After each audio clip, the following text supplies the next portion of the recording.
specifically thinking about that when it comes to solving some of these problems that we're all out here protesting against, not to mention the COVID-19, and thinking about our process of developing our own communities, or communities where we can manage and police ourselves, as I described at the beginning of the show.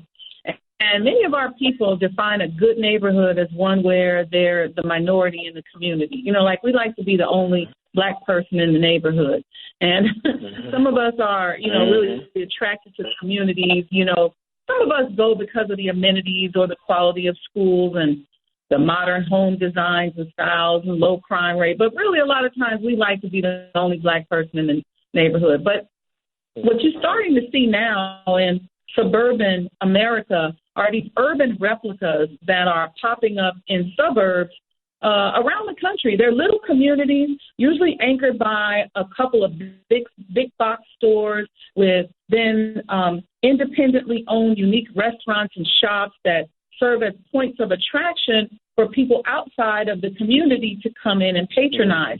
And even in Africa, I was working with a company, it's a European company actually, that develops communities or small cities throughout Africa.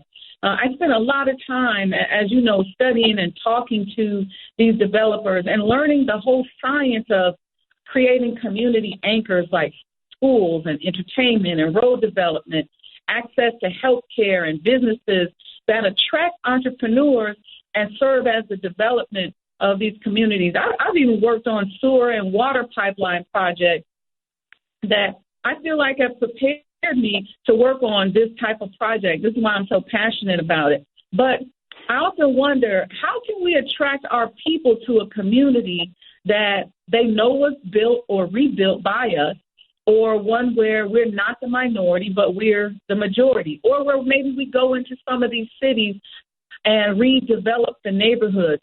Can we be trusted? Can we trust one another? And what are your thoughts about that, and would you live there?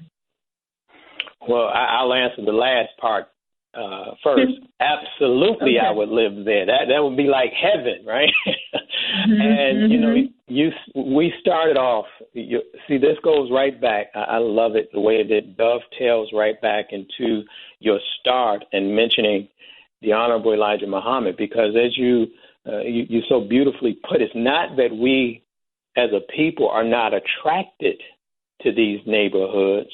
What has happened, and this is from the words of the Honorable Elijah Muhammad, is that within us, the desire to build these neighborhoods was destroyed. So we love the neighborhoods, but we just don't have the desire to put in the work to build them. And I'm speaking of the masses of us. Yeah, there are few of us, and that's why it's so hard, right? As you just mentioned, we have someone with your brilliance, your training, your study, your experience, your exposure, right?